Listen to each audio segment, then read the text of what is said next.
Now if my TA comes on, she'll be all impressed. Um, in any case, this is the beginning of our courses in an introduction to Judaism, Judaism from the bottom, from scratch, that take approximately a year. So obviously this is the most basic level, and we're going to be talking about the foundational books of Judaism, which are contained in the Tanakh. First, I'm going to share with you an document. All right, so what we are looking at is the introduction to this, and it shows here the Tanakh. The Tanakh is our foundational text, and that's the book that contains the Torah, right? And those are the 5 books that are in the scroll. The Nevi'im, and those are all the books of the prophets and a lot of history and stuff like that, like post the journey in the Torah. And Ketuvim, which are further writings beyond the books of what are called the prophets. And we're going to get into each book and talk about how they're structured and everything over time. So today is going to be a real broad strokes overview of Torah. The texts are almost exclusively in biblical Hebrew with a little bit in biblical Aramaic. So if you study biblical Hebrew, you're going to be able to understand our books in the Tanakh. You're going to be able to do that. They mention, my source mentions the biblical Aramaic, but there's only like little scrapings of it at the very end, like at the book of Daniel, so don't worry about it. Nobody's going to make you learn Aramaic.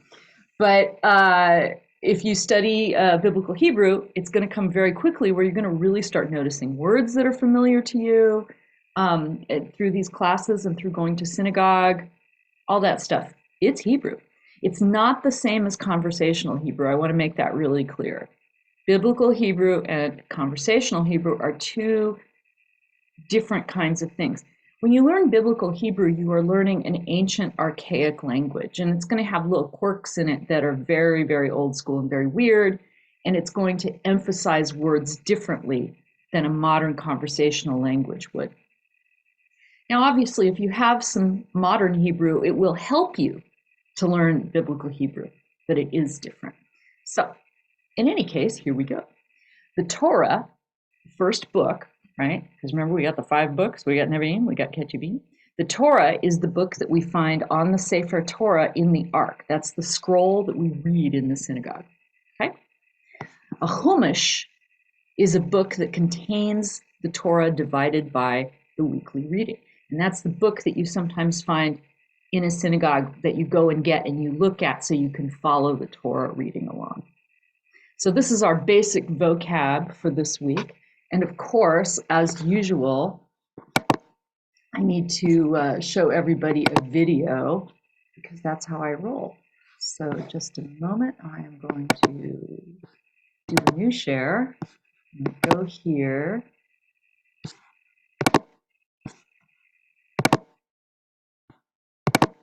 Oh, what happened to my stuff? There it is. Oops. All right, and here we go. Chumash. It's another way to say the 5 books of Moses when you're talking about it in a book format.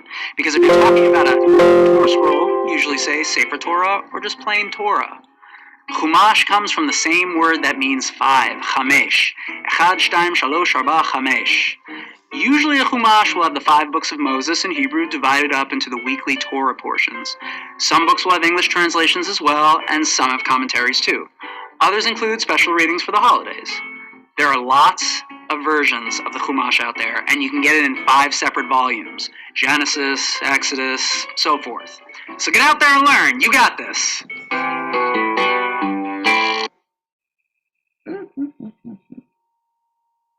I love Bim Bom. They're great. They're a great resource for people being introduced to Judaism and all the basic concepts. Their channel on YouTube contains a video for every single parsha every week. And they're very friendly and very funny and charming. And I would recommend that anyone of any age who is starting to get into Torah study watch the Parsha video from Bim Bom every week, because it'll give you this broad strokes, and it'll give you a taste of how we study Torah, which is also really important. Okay, I'm gonna go back to my piece of paper. All right, so we looked here and we saw what a Chumash was. Now we're gonna look at the contents of the Torah. Dun, dun, dun. So hang on, I'm gonna go rescue my cat where she's trapped. Sorry about that.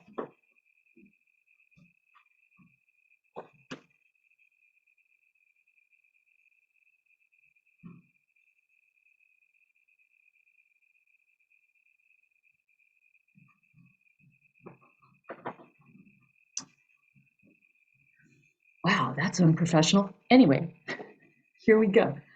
The Torah itself is the 5 books of Moses. Many people call it that.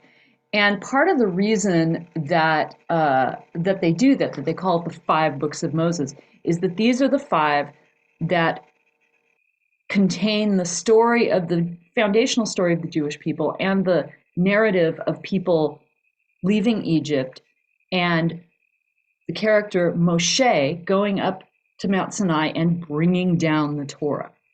And that's a really fundamental and important thing, a little piece that is really important to understanding Judaism and how we read sacred text.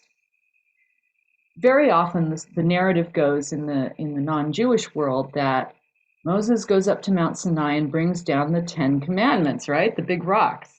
He brings down the 10 commandments. And you've probably seen Charlton Heston doing this in the 10 commandments. And or perhaps in the Mel Brooks movie History of the World, where he brings down 15 and then drops one. In any case, the way that Jews read that story is that Moshe doesn't just bring down the 10 commandments. And if you read it carefully, you'll find that the 10 commandments, or as we call them in Hebrew, the great statements, the 10 statements, are actually spoken by God invisibly. People are at the foot of Mount Sinai and they hear thunder and lightning, and then they hear the 10 commandments. And the story goes that Moshe comes down with the tablets of the law, meaning the entirety of Torah. And when we say Torah, I think I've mentioned this before, we don't just mean those first 5 books. The Jewish narrative, the great narrative of Moshe bringing down those tablets, is that he is ostensibly bringing the entirety of classical Jewish literature, that he's bringing the entire Tanakh, and that he's bringing the Torah Shebe'al Peh, the oral Torah, that is all the commentaries and the Tanakh and the Talmud, everything. Why doesn't it specify this in that case? Well, that's one of our key ideas in the way that Jews read their scriptures. We read it in a very distinct way that is associative and interpretive and allegorical. And that tale of Moshe bringing down everything shows you the way that we interweave. So in any case, these are called the 5 books of Moses. Bereshit, which means at the beginning, or when God began, Bereshit. And that's called Genesis in English. And that's the story of creation and the story of how the people began to be built into a tribe, right? The tribe of Israel. Shemot, which means names, because it lists all the names of people who came to Egypt, is the book that in English is called Exodus. And it's about the enslavement in Egypt, in Mitzrayim, in Egypt, and how they escape from Pharaoh and they get to Har Sinai, that is Mount Sinai, the giving of the Torah, and the building of the Mishkan. Mishkan might sound familiar to you because there is a Reform Siddur called Mishkan Tefillah that we are currently using at Beth Hatikvah and at other Reform synagogues. And it means, Mishkan Tefillah means the tent of Tefillah. The Mishkan is the tent that, the temporary version of the temple that the people were supposed to make and then pack up and carry on their journey as they go toward the land. So that's what that is. Now, Vayikra is the book of Leviticus, and it has all these laws about sacrificial worship and how to run the Mishkan and how to do it and how to do all the jobs associated with it and how to even decorate it. Ritual purity, which is called Tahara, and it doesn't mean the same thing that we often associate the word purity with in American and modern culture and Western culture. It doesn't mean without flaw. It means ritually appropriate for a particular ritual. Has zero to do with dirtiness or badness. It's only about ritually fit. Tahor is ritually fit. Tameh is not impure and bad, it is ritually unfit. And that's really important to know, because those understandings change the way that Jews look at text. And it tells us that sometimes the way that our culture has affected those words. You know, remember, language is a product of our whole civilization and all our culture in our world. Means that we hear them differently. We hear that word purity, and in America, boy, oh boy, do we associate that with some scary, oppressive stuff, do we not? So we understand that when we look at those words, we're going to look at them a little differently. Okay, let's move on. Bamidbar means in the wilderness, and it's called Numbers in English. I don't know why. I think it's because there's a census where they count people, but okay. In any case, Bamidbar means in the wilderness, which is what they're really doing. And it's their journey through the desert, and all kinds of things happen.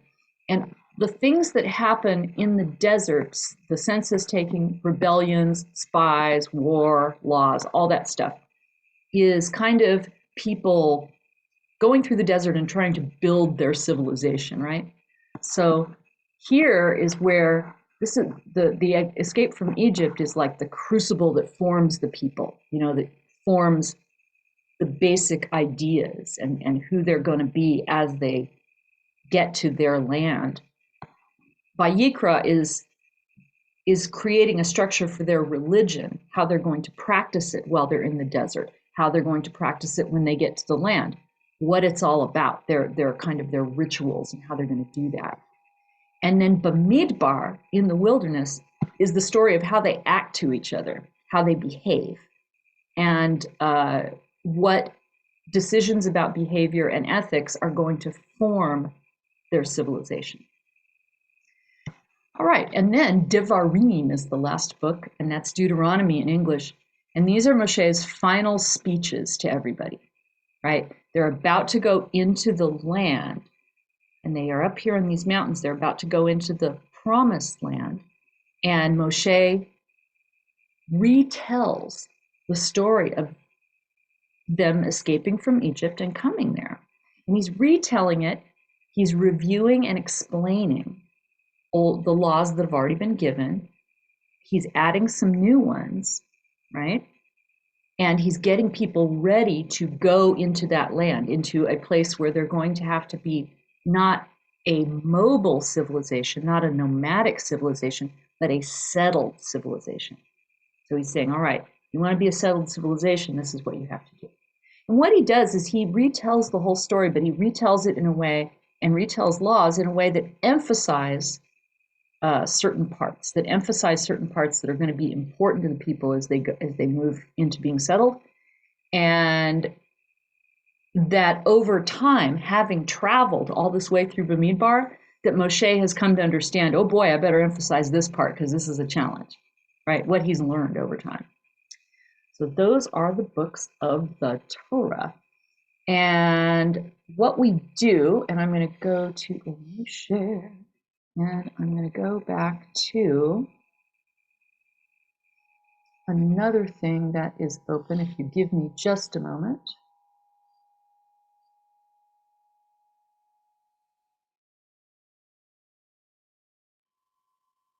Stop my share for just a second. And I'm going to find for you our slide that shows our Torah. Okay, here we go.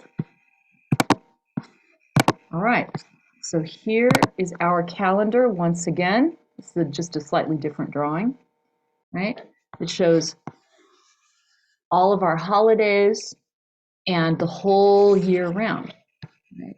So what we do is starting, where are we? We're down here to Simchat Torah, right down there where my pointer is, which is right after the High Holy Days, which is just what we went and did. We did the High Holy Days. At Simchat Torah, we begin reading the Torah. And we go all the way through it. And we go Bereshit, and then we're going to get into Shemot, and then we're going to get into Vayikra, right? And then we're going to get into Bamidbar, and then we're going to get to Devarim. And we finish up at Simchat Torah. Wait, I thought you said we started at Simchat Torah. Well, guess what we do? And what we do there is we read the final verses in Devarim, in that last book, and we immediately turn to Bereshit, the very beginning, so that it is seamless. So it goes all the way around, over and over and over again. And that shows you the Jewish value of time and the building of time in a spiral. The Jewish view of history is very spiral and built. So Simchat Torah is a holiday where we celebrate Moshe giving us the Torah. That's where we celebrate it. Now, the thing is that you should know about that holiday, and we'll obviously circle back to it when we do all the holidays, is that it is not a holiday that is described in the Torah, right? Many of our holidays are described and commanded in Torah. Some of them are historical, and they're not in the Torah. Like, for instance, Hanukkah is coming up, and see right here, Hanukkah is a historical holiday. It happens a little bit later, and Purim is from the Book of Esther, but it's considered a historical, little later holiday. It's not in the Torah itself, and neither is Simchat Torah. That's not fair. Why don't we get commanded a holiday to receive the law? Well, we already have one, Shavuot. It's also when we celebrate receiving the law. What in the heck?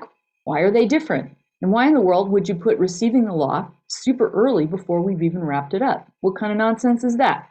Well, I'll explain it to you. The story goes like this. Shavuot celebrates the first time Moses comes down that mountain and he's got the tablets, correct? But if you read the Torah, he comes down that mountain the first time with those tablets, and he sees that the people who are gathered around the mountain waiting to receive have done a thing called building a golden calf. They built the Egel Maaseh, the built calf, and they're all worshiping it and doing all kinds of inappropriate things. And Moshe is so mad that he throws down those tablets and breaks them all. And the people are in big trouble. And they're very sad.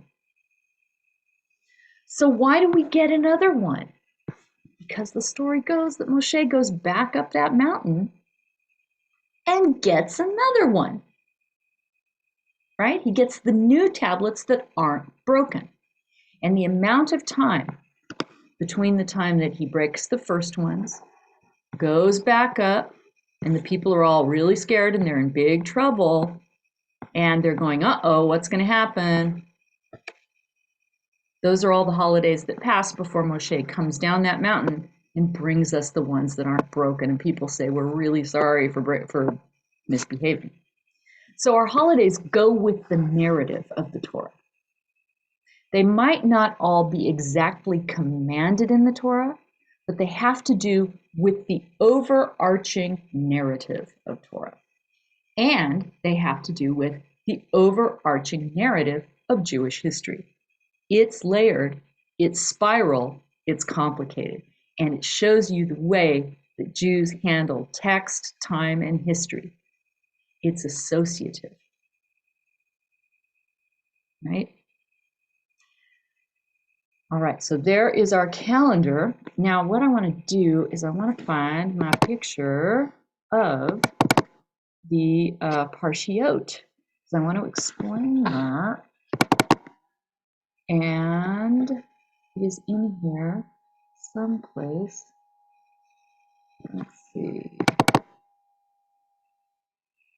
No, I'm not seeing it. Well, in any case, what I'm going to do now is I'm going to share with you where my Parshiot are. Gotta find my Parsha pictures. Just be a second. You know, I should probably. Oh, and here it is. Yay me. Oh, look at me. I'm so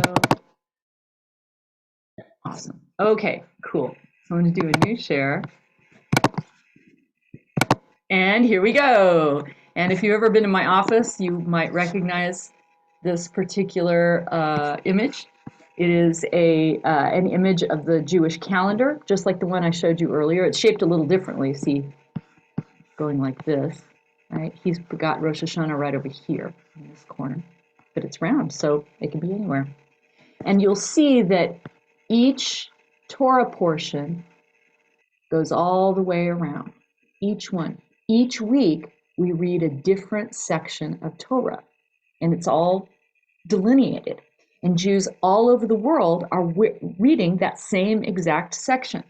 So this week, we're going to read Vayikra, right? And they are also reading Vayikra in Ireland with Yana, and they are reading it in Montana with Eddie, and they are reading it in Eretz Israel, and they're reading it in Russia, and they're reading it in Antarctica.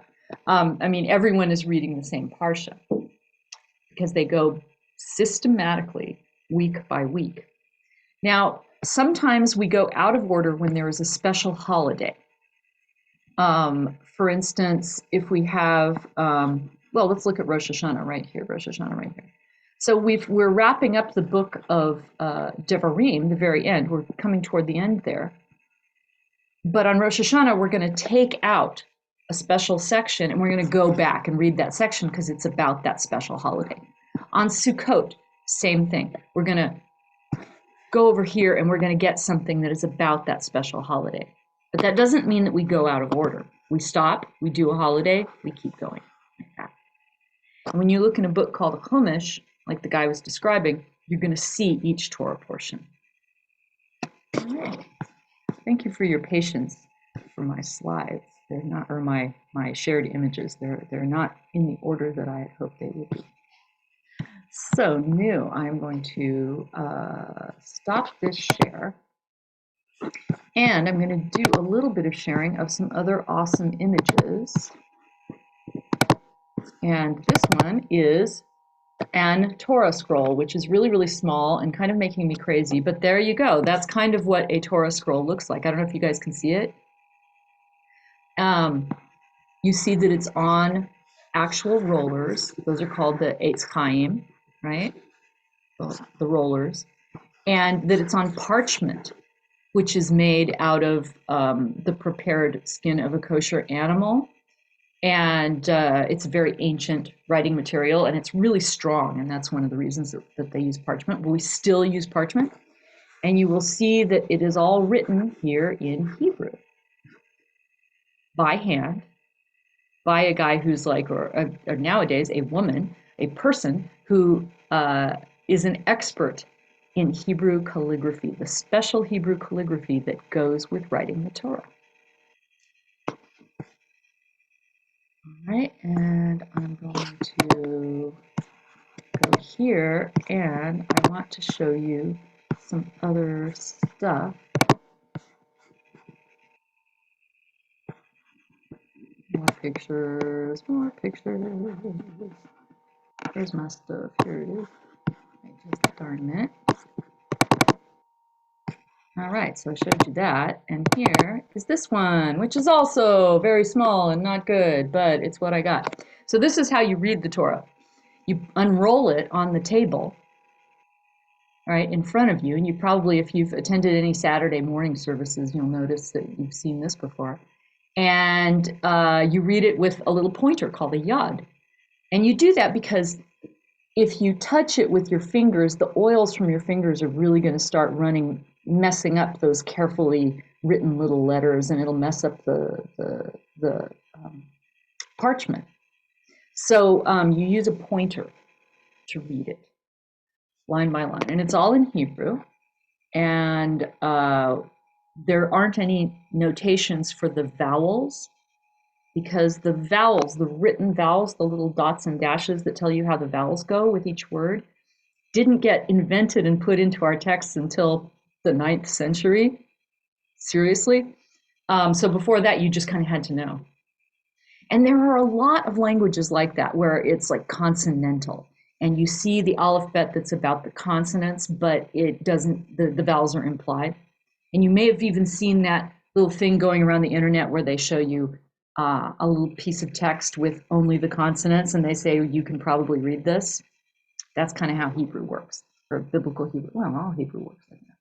All right, so I'm going to stop my share, and I want to stop, and I want to hear from you guys about have you looked at any of those first 5 books, any of it, what you think, and yeah, what you think if you've looked at any of those first 5 books. Please, I need volunteers.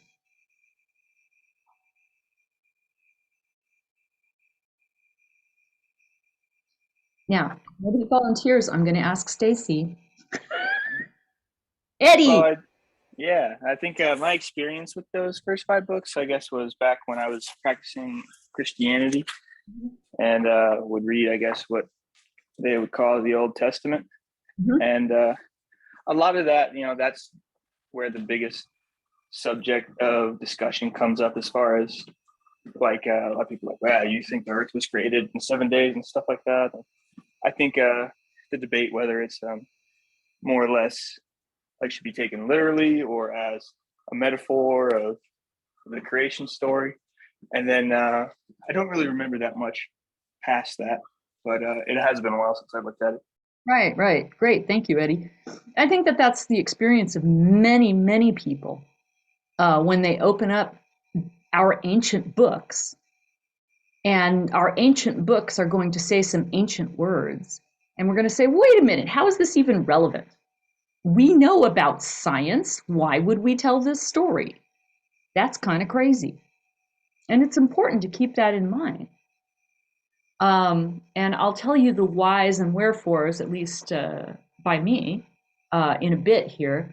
But I want to hear. But that's really legit, Eddie. When we try to read everything with a kind of literalism, it's going to break, and it's not going to be useful. So that's why Jews don't read the Bible literally. But in any case, even the people who think they're reading it literally are not reading it literally. That's the challenge.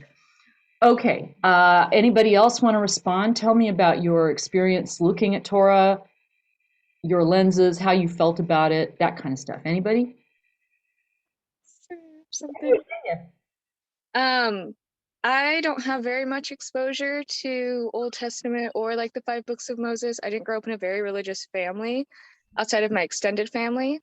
So I feel like for me reading, because we have a Tanakh in our home, I feel like reading it the first few times, I don't know what I'm reading. I'm going to be honest. I don't understand it until I read it like the 3rd or 4th time is when I really start to grasp it. Or when Izzy, who has done like Torah study and has also read through the Christian lens, she'll explain it to me and then I'll understand it. But it's honestly difficult to grasp, I think, because of the language that is used.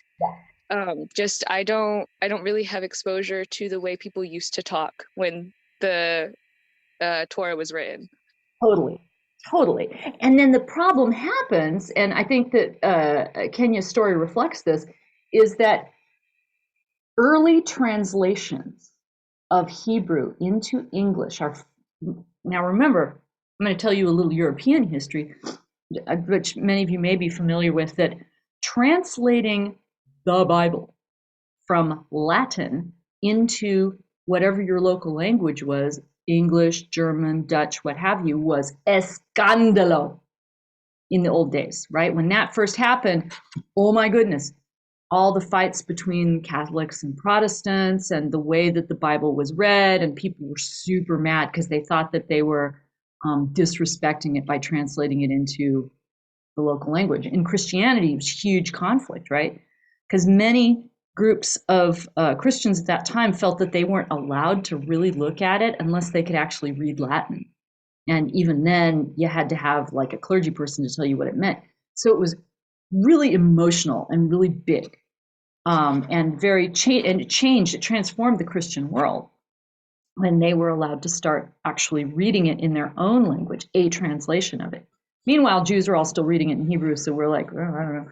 But in any case, that translation for many Christians became iconic. So that King James version, which is like right next to Shakespeare, right? It's like, here's the time of Shakespeare, and right after that is King James, or right, like overlapping. Huge things happening in the English language there. I don't want to get all linguistics on you, but oh boy. But that King James business with the thou shalts and weird words that we don't use anymore. I mean, people really think that that's what it says. And then you get to the Hebrew, which is very kind of solid and straightforward. You know, sometimes it only has some weird things in it that you can usually argue about, whatever that is. It's a real difference. Coping with all that Shakespearean language is goofy. One of the things is I just want to put out there linguistically is that when they translate into English in the olden days and they said thou and thy and eth, you know, smiteth and all that stuff, that's because in olden days English and German, and still in German to this day, there are familiar versions of you, right? There's you and there's thou in English. And in German, there was sie and du. And just like that in many languages. So when they say thou, they're using this familiar, loving you, right? That you would say to someone you are close to, thou, right? It's different. And so they're like putting a spin on it, especially for olden days English-speaking people. So thou shalt not is not what it says in Hebrew. Hebrew says, you know, lo tina'af, lo tignov, don't steal. Really plain. No stealing, right? No stealing. It's very simple. There's no thou shalt not at all. No stealing. All right, so that's a good example. Awesome story. Anybody else? I thought I'd just say, I find it really interesting. So I came from a very Christian household, and I never really vibed very much with the very literal translation, the very literal discussion of the Old Testament until I started actually looking at it from a Jewish perspective. And then I started to really like that it can be very figurative, it can be very metaphorical, and that you can have your own opinion on it. It doesn't have to just be what it says is what it says. And I really like, that's actually something I love about Jewish thought in general, is that argument is encouraged, because that's what I'm like, and I love it. Thank you for that public service announcement, Yana. That's awesome. Yeah, and I think that's different. You know, now obviously you guys are in a very progressive Jewish community. You are in a community that is right now being led by a woman, and where men and women sit together. So we are obviously kind of a more modern interpretation of Judaism. But even if you go to the most hardcore Orthodox people wearing black hats who are terribly sexist and all that stuff, they are still reading Torah through the lens of tradition. They don't just take it off the page. They are reading through commentary, culture, time, and they have arguments over what things mean. Their style is a little more old-fashioned, but fundamentally they're doing the same thing, honestly. All right, more people. I want to hear from each of you. I think I need to make this class more interactive and quit bossing you. Yes. There's one thing that I find puzzling. Well, one, I mean, I say one, but you do look at the writings in the Torah, and you can look at them from various levels. And then there's the Haftarah, and I'm thinking, what in the world? I mean, Haftarah doesn't mean half the Torah, it means a completion. And I'm thinking, why were these chosen, and what does it mean? And what were they pulling from the Torah to say this is the complement or the completion? Blows my mind. Well, thank you, Stacy, and that's my TA. Okay, it's good setup. No, it's truly a question. What were they thinking? Okay, so, there was a feeling by rabbis in the rabbinical era, like, you get into like the first millennium or so, and we've had a ritual for the public reading of Torah. But as our civilization grows, the rabbis start feeling like, wow, we're kind of ignoring the rest of the books. We're kind of ignoring the prophetic books. And they're not prophetic in that they tell the future, important to know. They're called those books because they're like about history and these guys putting spiritual meaning on historical events. And there's like the chunks that are about the kings and starting out all the big civilization stuff, and then the exile to Babylon and all the guys talking about why they think that happened. And the rabbis are saying, wait a minute, people are ignoring this. So what we're going to do is we're going to assign, literally, we're going to assign a chunk of one of those books to go with the Torah portion each week. And we're going to say, when people are all done reading that Torah portion, they have to read this little chunk of these other books that will speak to A, part of the Torah portion, B, the time of year, right? It's drawing us back to history, and C, more developed ideas about the Torah portion. Like, okay, and then history layers on, sort of thing, how this played out, sort of thing. So yes, Haftarah does not mean half a Torah. It comes from like maftir, like leave taking, bye-bye. Like the leave taking is the maftir, little section of the Torah that is the bye-bye part. And then the Haftarah is that bye-bye part where you read a little bit of somewhere in the books of Nevi'im. I'm going to say Nevi'im. All right, Kay, you're next. Go. Okay. Whenever I think about the Torah, I think about Leviticus, and it's frightening to me. Or I don't know. It's just so. Just as you said, thou shalt. There's no thou. It's just so. You don't do this. You don't do this. You don't do this. And how do we interpret that for today? No mixing. I don't know, linen and polyester. Don't worry about it. Yeah. Well, what I really enjoy is the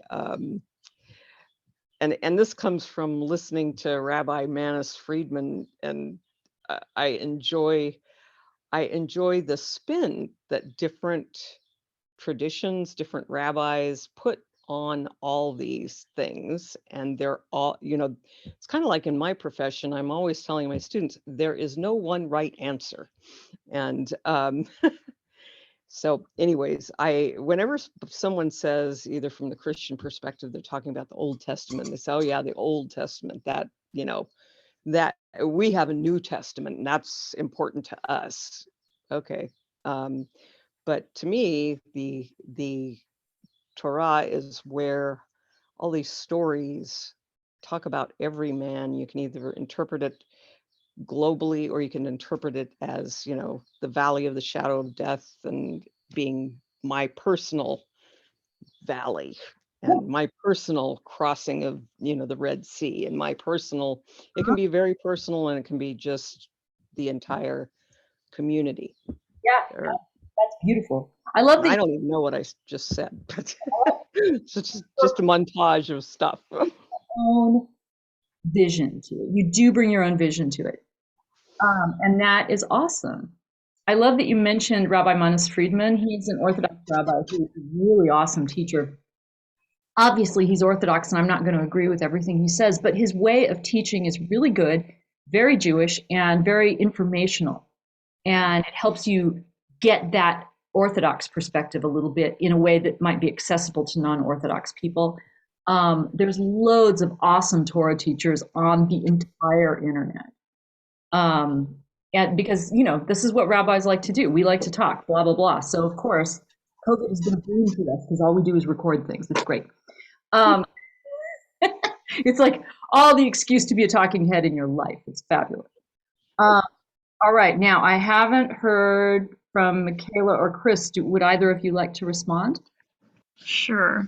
So I will say now this is like the third or fourth time going through the Torah cycle and reading all the parshiot on the week that they're assigned. And I feel like I connect with a different one at different points of the year, kind of depending on what's going on. Like I really enjoyed, we did a service in Yakima over Balak, and I never had really learned about that particular story. And I really like Hukat too. And I feel like last week I had a mezuzah hanging at my apartment in Yakima, and Rabbi Jay, who was the rabbi in Yakima, talked about the parsha that we just read, Lech Lecha, and how that connects to people moving and needing to have that mezuzah hanging, because you only do that when you get into a new place, or if you are, I guess, entering a new phase of your life, if one is converting to Judaism in the place they're living in. And I find that I just learn something every year new in every parsha. And I think that's wonderful that we can be reading these ancient texts that have been studied for thousands of years, but there's still something new to glean from them. And I really love that about this process. Absolutely. That is a really good perspective for somebody who's done it a couple of times. You grow and grow and grow with it. You learn and you think about more and more. And you can find new things you don't like. You can hit something and go, well, that's terrible. And then the next year you hit it and you go, well, I kind of get that, but that other thing is terrible. And it gives you more things to talk about and to think about. I want to invite anybody who hasn't spoken to speak, unless you don't want to. It's all fine. Okay. All right. So what I want to do right now, if we don't have any other responses, let me see. Let me look at my chat. What animal does the Torah skin parchment come from? Yes, it's a sheep or a goat, usually. Oh, I just wasn't sure, because I know that's always talked about, and we just were learning about parchment in a class that I'm in, and I just wasn't sure if it maybe was cow. I knew it was going to be something kosher, but sheep or a goat makes sense. Yeah, it's like they used whatever kind of skins came from a kosher animal. So it's not going to be a pig parchment. But, I know that there are parchments written on like deer parchment and other animals that are native to other places in the world where Jews made a parchment out of something and we don't know about it. So yeah, it has to be a kosher animal. So that's key. Chicken doesn't work. So it's not going to be chicken. I'm thinking about an Australian one. No, an emu isn't kosher. Emus and ostriches are not kosher. So you couldn't do that, even though their skin might be more appropriate. Okay, in any case, what I want to do is talk a little bit, and this is just going to be a talky part, right? I want to talk a little bit about creation and the story of creation, right? So the story goes a little something like this, that at creation, Bereshit, at the commencement, not the beginning, but at the time when God began to create. So that means at the time that the universe is formed. The way that they describe the universe being formed is by this separation, separating water from water. separating earth from water. Oh, separating day and night. Oh, right? And then putting creatures and plants on the earth. This process supposedly takes a total of 7 days. And every time, every day that something is created, done, a day, a piece of creation is created, God says it is good. Zeto, right? This is good, that it's good. Why? What does that even mean? How is that important to us? And I will tell you that in the scope of creation stories, and every single group of people all around the world have their own creation myth. All of us. And I got to use the word myth. Myth as a religious studies word, which means great story. A great symbolic story that tells us who we really are as a people and how we're going to build our world of meaning. So talking about whether the earth was literally created in 7 days, I guess you could talk about that, but that's not the important point. The important point is that in contrast to other local creation stories, we tell our story, not that there were a bunch of gods fighting and that they were doing all this violence to each other and that they used the body of the defeated god to create this, that, and the other thing. It's really distinct that we go, no, no, no. Our unique God is making things and saying they are good and that they are not accidental. And at the end, the things are for human beings and animals and plants to live on, to be on. It is distinct when you look at other Near Eastern creation myths. It is distinct that ours says not that God creates human beings to serve God. That's not what it says. That is not what it says in our creation story. It says that we are created to live on the earth. And what is the commandment? Is the commandment go and serve God and do rituals? No. The commandment is to make more people. Just like the animals, make more animals. That's the commandment. That's the commandment. To live as human beings. That this is the world of human beings, and it's good. It's good. We are made, the value that teaches us as Jews is that we are made because we are the joy of God. We are part of the process of creation. And then our God tells us, continue the work of creation. Continue. You know, the first command there that God says, go and multiply, right? And he says to the animals, go and multiply. And in both cases, it says, God blessed the people and told them to multiply. God blessed the animals and told them to multiply. Why are they blessed? I mean, come on, man. Trees have seeds and stuff. And, why are they blessed and told to multiply? Are we like better than the stars and the land and all the other things? I mean, what's up with that? It's because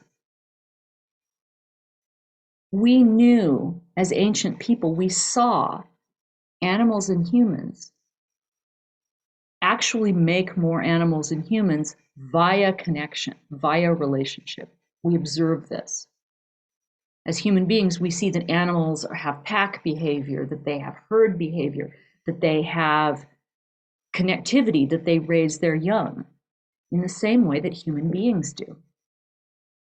And that relating to one another and connecting that with building the world and making more animals and people is distinctly what God is calling blessed. This means that our God is sex positive. And I want you guys to hold on to that. It's very important. It changes the way that Jews see humans and the world. We do not see humans as dirty and bad, and we do not see the physical world as less than. We're not all trying to get out of the physical world to go to a better world. We love this world and we are commanded to live in it and continue to create it, to help, to be partners with God. And that the things that humans do to connect with one another and to love one another are beautiful and blessed. The idea of original sin is not a Jewish idea. It is important to remember that. And it's hard. It's hard to remember because that idea has become baked into American culture, into English-speaking culture, into Western culture. It's become baked in. That intellectual disconnect, that Jews don't see humans as dirty, that we don't see sex as dirty, and being surrounded by a world that does, has created much conflict and much cognitive dissonance in the world. And it's not explicit. People don't really understand it in an explicit way, like, oh yeah, that's the reason why. But it's a backstory that we keep in the back of our mind to remember the way that we see humans is different. The way we see a relationship between humans and God is different. That our relationship with God is dynamic. That we are partners with God to do the work of building a good world.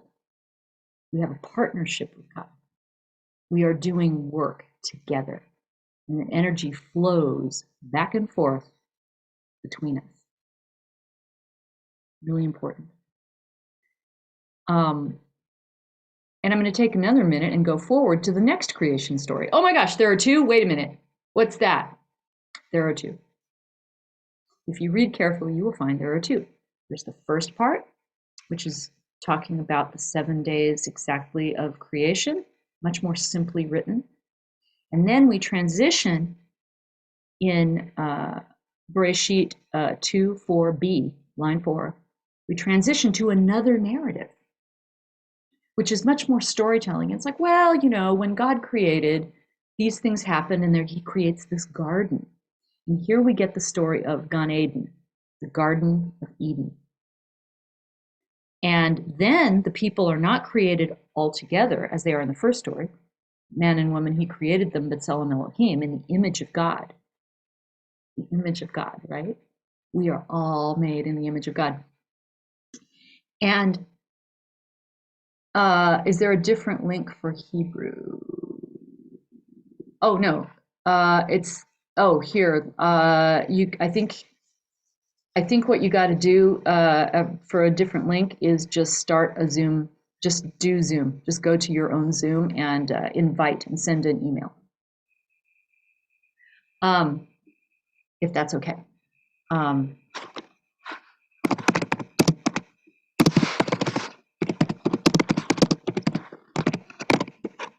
There you go. In any case, so the people become a little more fleshed out as characters. And the description is that this is where we get that rib story, you know, and boy, we're going to argue about that forever and ever and ever. So this is the story where of Adam and Eve comes in the second place. And Eve, there's a tree. There are two trees in the garden. There's the tree of life and the tree of the knowledge of good and evil. That's important. Knowledge of good and evil. The story goes like that because human beings, represented by Adam and Chava, the original people, the people, don't have a knowledge of good or of evil. They don't know about good and bad because they don't have to make any of their own decisions. They're just hanging around in the garden getting food thrown at them. They're having an awesome time. They don't know about things. They can't discern things. So Chava is walking, God says, don't eat that. or you're going to die. Chava's walking around in the garden, and the Nachash, the snake, comes to her and says, oh, no, no, no, no. If you eat that fruit, you're going to be like God. Chava says, what? That's right. You're not going to die, you're going to be like God. She takes a bite of the fruit, and the story goes, her eyes are opened. Her eyes are opened. And she sees where she is. She sees that she is in the garden. And she sees that she is naked. She takes that fruit and she runs back to Adam and she says, you got to eat this. You have to eat it. It's good. Eat it. She doesn't explain it to him. She just says, eat it. You have to. Okay, says Adam. He takes the bite. Oh, his eyes are open. He sees that he's naked. Uh-oh, this is crazy time. And they hide in the bushes. God ostensibly can't see them. I don't know. God is walking in the garden and he says, Adam, Chava, where are you? And they say, we're hiding because we're naked and we're embarrassed. And he says, God says, who told you you were naked? Well, the snake told me about the fruit and I ate it. So stopping here, the tradition, the world that the Western canon represents says, oh, this shows that we would not have had death in the world and things would not be bad if Chava had not eaten that fruit. She's a bad lady and she seduced a man and she made him eat that fruit. Really? So saying that means that you are putting a value on being helpless, being a baby, and having no part in the creation of the world. That what you really want, what a human should aspire to, is living a completely sheltered, protected life with no work, no journey, and no transformation. And that we should not be able to tell the difference between good and evil. That we will have no control. Now, God said, you're going to die if you eat it. Was he lying? No, because now there's life and death. Was the snake lying? Was the Nachash telling a lie that you'll be like God? Nope. The Nachash told the truth. You can see that there is good and evil, and you're going to have to cope with it. And what's the first thing they saw? That they were vulnerable. We are vulnerable in the world. And that vulnerability is what we have to cope with in order to live a good life, a life where we choose to do the right thing and it's not forced on us. We have to opt in. So we get kicked out of the garden and everybody is really sad about that. And Gan Eden, the Garden of Eden, becomes for us as Jews a metaphor for the afterlife, the mystical world where, God lives. But it's not a place that we want to return to because we think this life is bad. Far from it. Only in this world can we do the mitzvot, can we do what God asks. Only in this world can we decide what is right and what is wrong. Only in this world do we have free will that God wants us to have. And took a free will choice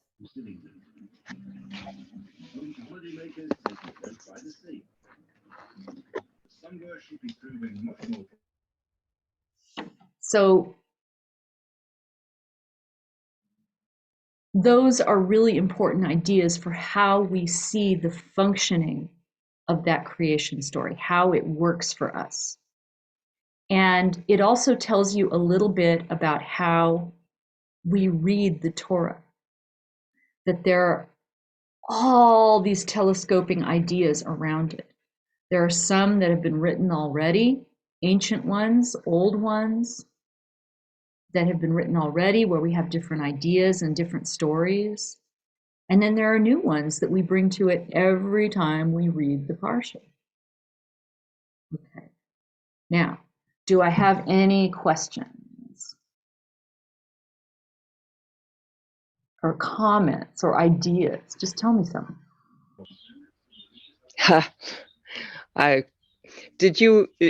You must have watched William Shatner yesterday talk about his flight out of into outer space and going through the onion skin of our atmosphere and looking, and all of a sudden when you said separation and things were separated, all of it, he had this profound experience, and him being in his 90s said, I saw death in the blackness of space. I looked down and I saw life in our planet, and we're destroying it, by choice. And anyways, it moved me. It really was. He was so honest and perceptive, and that's not what the people who were listening to him or who were asking him the questions expected him to say, I think. But anyways, that and we should understand that, I mean, whatever you think of him as an actor, he's not that great. Well, yeah, but he's a Jew, and he has read the story as a Jew, and he's thought about it. And that actually becomes important and probably informs the way that he thinks about big mythic ideas. Even if he was raised just with, a pretty boring, straightforward, synagogue experience, which I think he was, he still had to cope with this. And that a rabbi at some point said, now we're in charge and we have to do the work. As a bar mitzvah boy, he probably heard that. And that changes his ability to look at things. It changes his ability to understand the other. And also, that's pretty cool. He's a rich guy. He gets to do that thing, and he comes back and tells us a great midrash. It's beautiful. It's beautiful. Anybody else?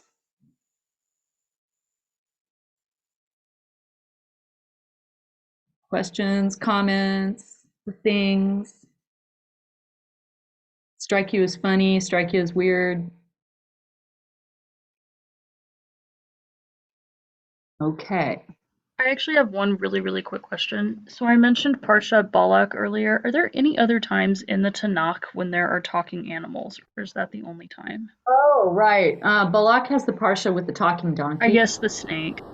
The snake talks, yeah, the Nachash talks, the Hamor, the donkey talks, just like in Shrek. And I swear that's where they got the idea. I really think that is definitely where donkey comes from. I think it's like a really great idea. And then when else does an animal talk? Well, there's lots of mythical creatures that talk over time. Once you get into the books of Nevi'im, there's a lot of like really hallucinogenic visions where they're seeing all these mythical creatures talking and doing all kinds of crazy stuff. I'm thinking really hard about animals that talk. That's a great question, but I think you should Google it. Ask Rabbi Google. I don't think so. I think that's it. That's it. There are metaphors about animals, like King David, his prophet Natan tells him the story about stealing a lamb, a man's only lamb, from him when he's telling him off about having an affair with Bathsheba. Yeah, there's loads of animal stories, and there's animal characters, who are that are participating in the narrative. But I think the donkey and the snake are our only talking animals. I'd love to find a third. If you do, tell me. I'm sure I've forgotten about one. All right. Anybody else? Questions and comments? Nothing struck you as weird or crazy? Okay. All right then. Okay, we're going to wrap this up for the day, and we're going to see you next week, and we're going to talk about the Nevi'im books. We're going to explore those a little bit. And I will see you on Friday. It's Shabbat. If you're a part of my congregation, please. And if you're part of somebody else's congregation, go see them on Shabbat. And we'll talk then. And I'll see you again next Sunday. All right. Have a good week. Thank you. Emily, can we stay on for just a second so I can ask you a question? Yes, because I need to fill out forms for you.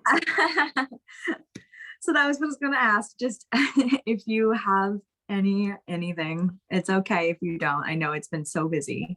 I've had school. I've been in class, and I'm trying to get all this work done. But I'm going to do it. I'll send it to you ASAP. Yeah, no problem. There's really no rush. I honestly really like the congregation that I'm with. It's like 7 or 8 people, and because there's so few, like I'm reading bits of Torah every week, and like I get to participate in everything. They're so nice. So, Well, you know, just when you get the chance.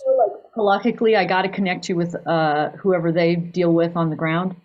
Because Yeah, I mean, we could give you a Beit Din and everything virtually, and we can give you the whole class virtually, but there's got to be somebody local. You know, we could do it virtually in conjunction with another rabbi. yeah. I mean, whatever works. I would love that. I love working with you. So, you know, but yeah, they don't have a rabbi. I actually asked to begin with. The only one that there is there's one in Dublin. But they don't really have much contact with him because COVID has made everything like Is he just very difficult. modern rabbi or is he Orthodox? There's 2. There's an Orthodox congregation and a Reform congregation. Oh, right. Okay, and that's your man. Is the one in the Reform congregation. Yeah, but I've tried to email him a million times and I've yet to get anything back. So, We all rabbis always have like 30 jobs. It's terrible. yeah, I think he's like a professor or something. I don't know. He does, you know, he seems like he wears a lot of hats. So, but yeah, just let me know. Honestly, the most likely that would even take me would be in London. Yeah, that's that woman I'm supposed to contact is Rabbi something. But just let me know. I will happily do whatever, because since I have people here, I'm not too worried about being a part of a congregation. So just whatever works. Baruch Hashem, if you're in a congregation, that's all you need to do. That's wonderful. So yay. Yeah. If there's It's so tiny. They don't even have an actual Torah scroll. Like, well, they're just doing it, you know, they're doing it. Exactly. And if there's anything that we can do to support them, just let us know. You know, I mean, reach out and be of help if they need anything. Yeah, I will for sure send you. I'll send you their email. The woman who will answer, her name's probably Deborah. That's the girl who usually answers, and she's so wonderful. They've been trying to help me. Like, she connected me with a woman to help me try and figure out how to keep kosher here, because it's so difficult to keep kosher here. Oh, because there's nothing. There's no.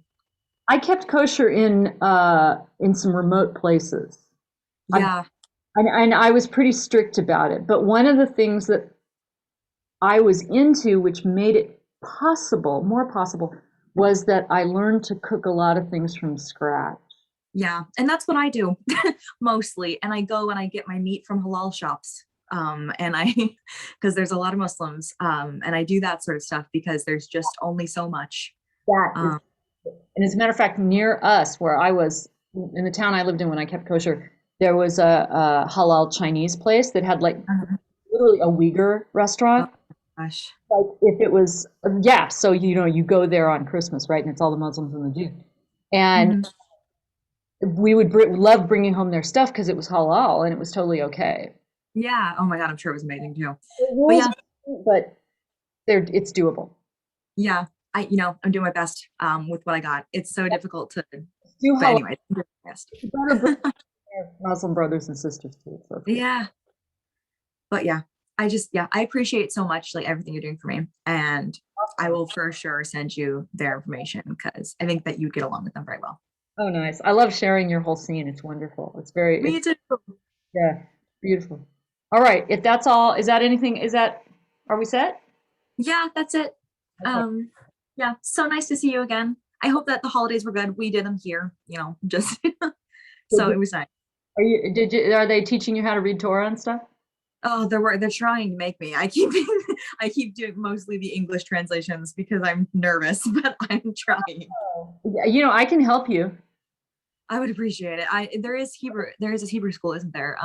Starting soon. Oh yeah, well the kids are in Hebrew school, but if you need me to show you how to do some stuff, I mean, how to lane Torah, right? That's easy. If you pick Okay.